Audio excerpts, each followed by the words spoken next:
Hello, my name is Alexander Brown, along here with Travis Papp and Bailey James, and this is the flex sensor circuit. The basic idea here is you have a voltage deficient circuit for two circuit elements in parallel, a flex sensor as shown here, and while not currently connected, a servo here. Just to give you a quick kind of rundown of the actual circuit design itself, you can see they have three pin inputs for the for the servo here.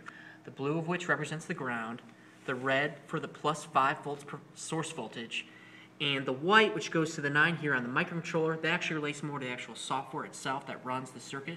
That's not going to be addressed here in any sort of detail. Then you have the flex server here. As you can see, you have essentially in a series arrangement with a 10 kilo ohm resistor, which then with this blue wire connects it to the ground, and then you have this red wire which connects it positively to the plus 5 source voltage, as I stated previously. So the basic idea between voltage division is that as the voltage across one of the circuit elements increases, the voltage across the other element must resultantly decrease. So what we're going to do here is essentially increase the voltage across the flex sensor by bending it. And by bending it, I essentially increase the resistance, and by Ohm's law, I increase the voltage across it.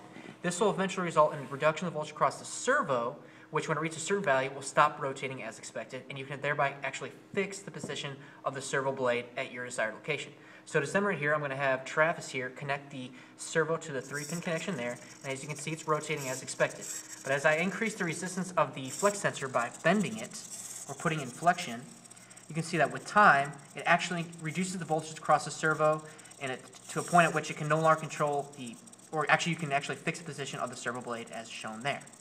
To make this experiment work, in the source code, the map function has the following syntax as shown. With 4 inputs, the from low, from high, to low, and to high. This original programming function resolves a scaling issue between analog and digital signals.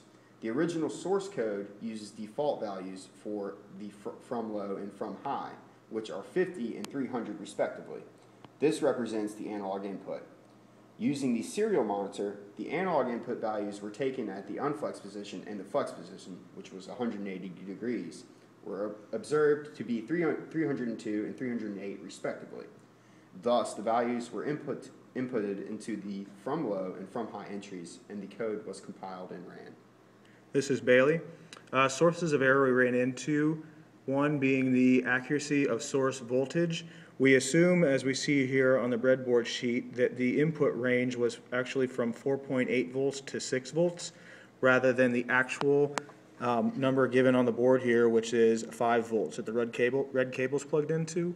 Also, quality of servo connections could play a little bit into the errors we ran into. Not having very secure connections, as we can see here, as we move our connections with the hands, it actually affects the servo and how it moves and everything, and the connections tend to come loose quite often.